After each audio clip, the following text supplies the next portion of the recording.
Yes, you're welcome back from that break, and it's the Frontline on New Frontiers Television. Today on our interview segment, we want to talk about a particular profession, that is the teaching profession. But most importantly, we want to talk about the professionals, that is the teachers. Oftentimes, people say that teachers, they are the integral part of a child. That is, they are so important when it comes to child development. And that is very true, because a teacher can either mar or make a child. We've heard stories, we've seen cases whereby, teachers speak positively into the life of a child, and that's, that word or those words of advice or encouragement have actually built the child. And we've also seen cases whereby teachers have actually bullied a child, or have said something negative into a child's life, and in the future the child goes back to meet the teacher that this was what you said, but see who I turned out to be. So teachers are very, very important when it comes to the child's development. And today we want to talk about the teachers themselves, the professionals, how they can collaborate together to impact the lives of the children, of the students that are being entrusted into their hands. And joining the discussion this morning with me is a retired teacher. When I say retired teacher, yes, she has gone through the ranks and she's a retired teacher. She's here to talk about teaching as a collaborative profession. How can teachers, how can they collaborate, amidst themselves to ensure that they impact into the lives of these young ones? Join me as I welcome Mrs. Kudirat Oduola. You're welcome on the show, ma. Thank you so much. Yes, ma. As a retired teacher, how did you approach teaching while in service? What was your method of teaching? Before I go to method of teaching, I passed through the Teachers Training College. Any teacher that does not pass through the Teacher Training College is not a teacher. It's a cheat. Wow. In the Teacher Training College, you will be taught how to teach the learners or the pupils. You teach from known to unknown, from simple to complex. And when you teach, you don't teach in abstract. What you have to teach, you bring objects that the pupils or the learners will see, that will enhance the quick learning of whatever you want to teach them. In our own days, when the Teacher Training College was functioning, teaching was superb.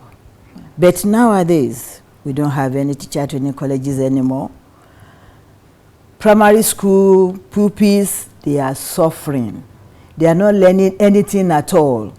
Those from the NCE cannot impact that knowledge onto them as it is being taught in the Teacher Training Colleges. They don't have the zeal, the charisma, the gentleness, how to handle them. You see, you handle those children according to their ability. You don't segregate. The children will sit together in the classroom, but you as a teacher, you will know those that are brilliant, those that are in the middle, those that are low of average, below average. They sit together, but those below average, the teacher now will now give attention.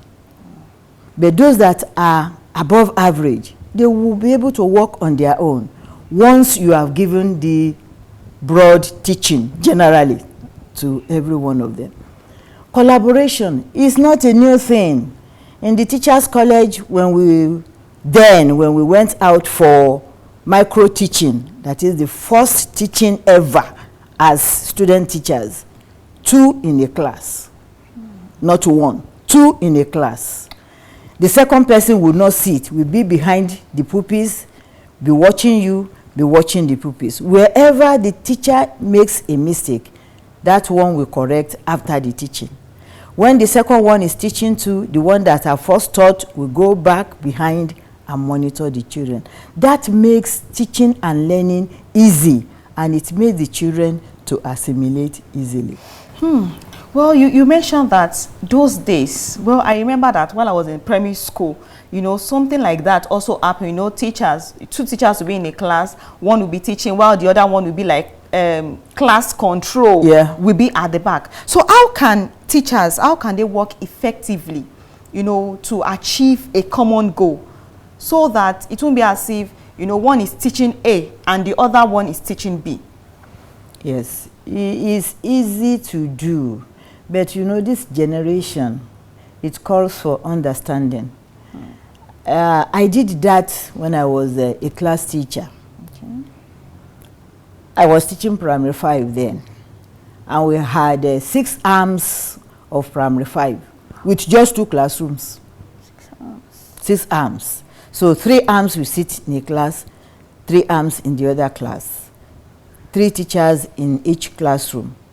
I met with my boss and I told my boss, Mama, please, I want you to look at my plight. These children, they are large in number. As a teacher, I cannot teach under, like, English 30 minutes in the primary school. Under 30 minutes to mark these children's exercise book, 150 pupils in a classroom. I want to suggest, Ma, that we share the subjects.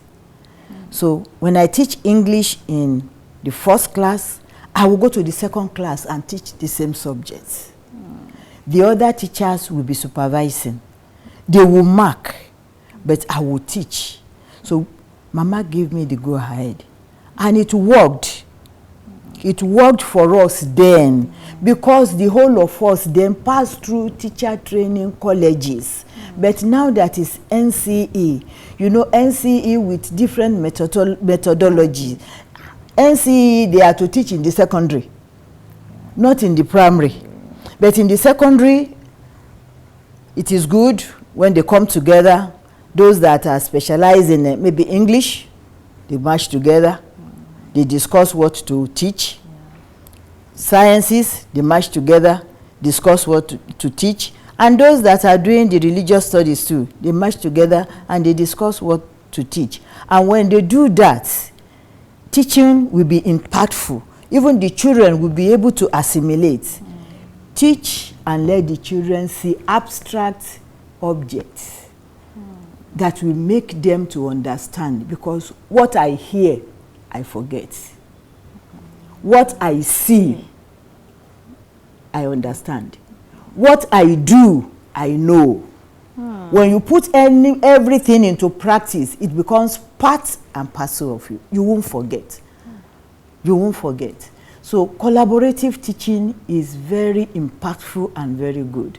If our government will give us the opportunity and the materials needed. Go to schools now, no teaching aids, even no chalk. I'm not condemning the government. Before I retired, we were buying chalk. First was okay. Buying chalk, so now. So I'm not condemning any government, but let there be materials. You see, these little ones that are saying A for apple, have they seen the apple? You should come to the classroom with the apple. In our own days, we don't do that. You bring your objects to the class. Those activities enhance the teaching and makes the children to be well taught, and they mastered what we taught them then. But now, primary school pupils cannot read and write, and you push them to the secondary school. What will be the outcome? Is what we are seeing now. The Lord will help us. Amen. Now let us look at the benefits of collaboration, you know, amongst teachers. When they collaborate, what are the benefits? A lot of benefits. The Bible says, heaven helps those who help themselves. Like, if I open my textbook now, and I find a topic I cannot even digest much, and I have a partner. Sis, please, let's look at this topic together. Let's share experiences together. Say what you know about this. I will say what I know about it. Now, if we cannot go to the rudiments of that topic, invite somebody else. 3, 4 minds, when they rub together, goodies will come out of the topic. And to discharge the topic to the students or to the pupils won't be difficult. When you give to them, they respond. Those children, They respond. When they understand what you are teaching, the class won't be rowdy. They will be happy. So it is good to rub minds together. Teaching is not meant to be done alone, and it should not be done in abstract. Now, you mentioned earlier that at a point you had to collaborate with some of your partners, your teachers. Now, at that point, do you have any challenge, or did you face any challenges, you know, while collaborating, and how did you overcome those challenges? Yeah, to the glory of God, I was the HOD of that department then. There was no challenges at all. They imbibed it as I brought it to them. They say, Oduola, you are good. Oduola, we like you. Yes, let's do it together. And we worked hand in hand. And those children, we hardly see on trial during our time. Jesus, promoted on trial. Yes, true. I am made bold to say it anywhere. When I was transferred to another school, my oga called me. I was put in primary 5. Said, these ones, they will be promoted on trial. I said, Mama, no. I volunteered to teach those ones. Put all of them in a class. I will teach them. It's because the foundation was not well laid. Mama said, Oduola, don't complain. I said, Mama, don't worry. I won't complain. And I took them up. To the glory of God, only one of them out of 53 did not make it. And I invited the parent of that one. That one is still at LLA beside us there. Wow. The 52 of them made it to the next class. But I did not allow them to be promoted on trial. They repeated that class. It is better for those children or those pupils that fall short behind the average score. Allow them to repeat. If possible, demote. When I was a head teacher in my school before I retired, I noticed that a boy in primary 5 couldn't read. I invited the parent. The mother came, and I told him, this and this, this and this, this and this. Ask him to read. He couldn't read. My suggestion, can I take him to primary 3? I will teach him during break time. He should come to my office during break time. He said, Mama, go ahead. To the glory of God, he made the exams. At the end, but from 3 to 4, I did not promote on trial. I demoted from primary 5 to primary 1. The parents, when you seek the consent of the parents, you allow them to understand that when these children are put in the right classroom, they will be able to assimilate and bring out something good. They will cooperate.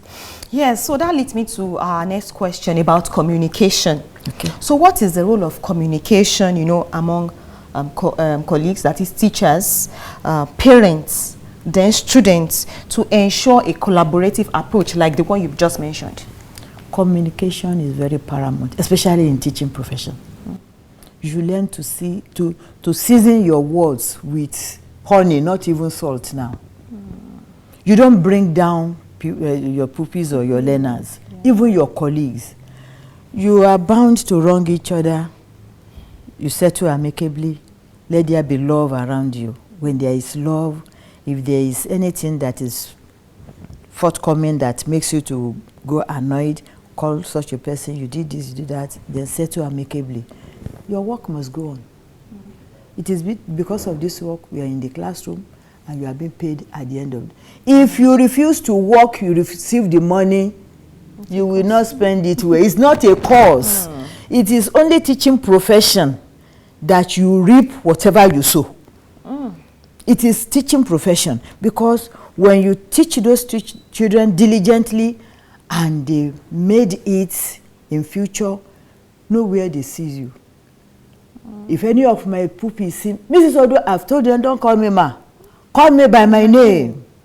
Mrs. Oduola, how you taught me in this class? I have a lot of them that passed that university. They will come to my school and greet me. I've just finished my NYSC, yes.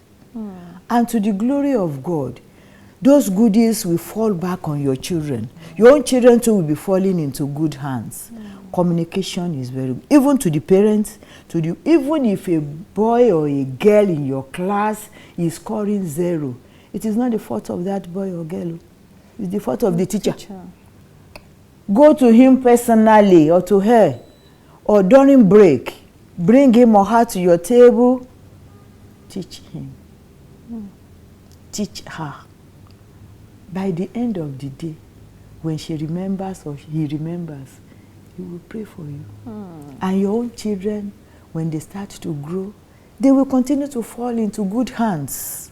And at the end, you sit down and now reap the fruit of your labor. That is actually so interesting. And like you mentioned, that teachers are the only, or teaching profession is that only profession that, of course, they reap while on earth. Their reward is not in heaven. They start reaping from while they're on earth. Now, you rose to become a school administrator, you know, during your time. So during those period, what benefits did you experience? You know, you told us earlier that you were the HOD while you collaborated with some of your teachers. Now, when you became the school administrator, what were the benefits that you enjoyed or that you experienced, you know, while your teachers were actually collaborating with each other? Thank you so much. The last school where I retired, I had some stubborn teachers there. But when you have stubborn teachers, you don't have to relate with them with their character. I pipe down. I will get to the class. I will just enter into the class unannounced. I'm always in my office. But when the Spirit moves me, I will just rise, enter into the class. At times, I may find some of my teachers resting their heads on the table. I won't shout. I won't talk. The one that is teaching, can I help you? Let me have the chalk. He will release the chalk. When that one resting his head or her head on the table heard my voice, he will rise.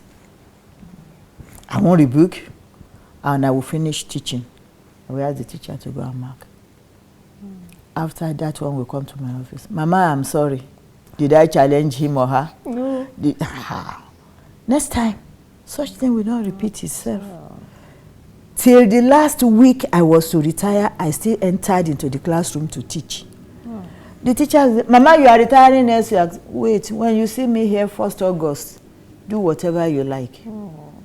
But the Spirit will just move me into those classes that are not doing the right thing. But those that are doing the right things, they are perfect. And those that are of just a character that is uncalled for, majority of them changed before I retired. Because you led by example. The example. Yes. Now, considering your expertise, you know, how can, I want your advice now, how can schools, how can they foster the culture of collaborative approach, you know, especially in this profession, looking at the fact that, well, you mentioned earlier that the things that you used to do then, or the things that you experienced then, it's not what is playing out. We have teachers, or we have schools that they don't want to employ teachers, quality teachers, professionals, you know, not to talk of assigning 2 or even 3 teachers to a class. Now, so how will you advise, you know, schools to foster that culture of collaborative approach, and why? Why should they do that? Before I advise schools, I would like to advise the government. Okay. What we are experiencing in Nigeria concerning academics is nothing to write home about. Within me, I am bleeding, seeing a university graduate that cannot defend his or her certificate. No, it's uncalled for. Nigeria was not handed to us in that way in the 70s, in the 80s, in the 90s. Nigerians abroad, they are making it in a big way. Academically, they are sound. But those that are here now, I want the government to please bring back the teacher training colleges. NCE cannot teach primary school. Their English is too above for them. The methodology of teaching those in primary school is different from how you teach those in the secondary. You see, the secondary, those teachers, they have their field of specialty. The English, the literature, the Yoruba, but primary, general subject to be taught by that teacher. You must learn all. Though you may collaborate with yourselves and share the subjects. When you share, it makes the teaching speedy and the assimilation okay. But let the government please, let's have our teacher training colleges back. Primary school is the foundation of everything we want to become academically. Yes. When the foundation of the primary school is well laid, never mind, secondary school, the teachers there will be eating jollof rice. Because when pupils from primary school that are sound, they can read, they can write, they can dictate, they put everything down. You find it easy to teach. But a child that cannot read, when they get to secondary school, they drop out. That is why you have touts here and there. Government, we beg you in the name of God, come to our aid. Those of us that are really poor, that we cannot send our children to private schools, we want to beg you in the name of God to bring back our teacher training colleges. Now, let's talk about the advice, to schools when it comes to collaborative approach. Schools is only the private school we can talk about. Yes. The government will give public schools, they will post teachers there. So when they collaborate, they discharge their duty. Any teacher that wants his or her children to make a headway, we discharge his or her duty. If he doesn't know now, when he hears this news, he should be able to learn. If you don't do it well, it's not a cause. It's law of karma. It's not a cause. But the private school, you collect a lot from the parents. Please, I want to beg you in the name of God, employ teachers that will teach our children what they are expected to learn. We don't expect cheats in your school. Cheats means those that did not even pass through any teacher training college or colleges, be it the NCE or any graduate that studies education. NCE teacher or teachers with education certificates, employ them and pay them as at when due. The Lord will continue to help you. Amen. Yes, before we go, we have new teachers. Well, you call them cheats. Those people that didn't pass through they didn't pass through any form of teaching profession. But maybe because of circumstance, maybe because of lack of employment, we have a lot of them like that. And especially, it's so unfortunate that it's not only in the private schools now. We now have them in even our government schools. Whenever there's an opening, they will just, apply. Now, what will be your advice to them about, learning, trying to unlearn, then relearn? Especially when it comes to collaborative efforts or a collaborative approach. That this generation want to be like, most times we always want to be on our own. We don't want to seek help. We just want to be an island. So what would be your approach, looking at your level of expertise? What will be your advice to new teachers coming into the teaching profession, whether they pass through the teaching colleges or not? They are new teachers coming into the profession. Your advice to them? I want to advise the proprietors and proprietresses in-house seminar. They should employ a trained teacher randomly, not once a year, randomly, to come and train those teachers that are under their watch. Because when they are being trained, they gain more and they discharge their duties accordingly.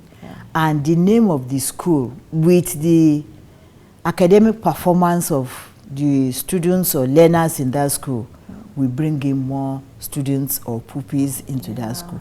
In-house training is the best training for both new and old teachers, not even new teachers alone, both new and old teachers. It could be for 1 hour, it could be for 2 hours, it could be for termly, make it termly. Maybe first week of the term, they grasp the knowledge, they release it to the students or to the pupils. So that we sail them through to that term or through that session. So maybe the following session, we bring another person to come and give them in-house training. Gradually, it becomes part and parcel of them. And they too, they can now organize in-service training in the school compound. Thank you very much, Mrs. Kudirat Oduola. Thank you for sharing with us from your wealth of experience. And you've heard it all, that teaching should be a collaborative effort. There should be a collaborative approach, because sometimes a teacher might not know. But of course, when he or she invites 2 or more, they'll be able to deliver and they'll be able to impact the lives of the students. And that's much we'll be taking on our interview segment for today. Let's take a break, and after which Frontline will continue. Do stay with us.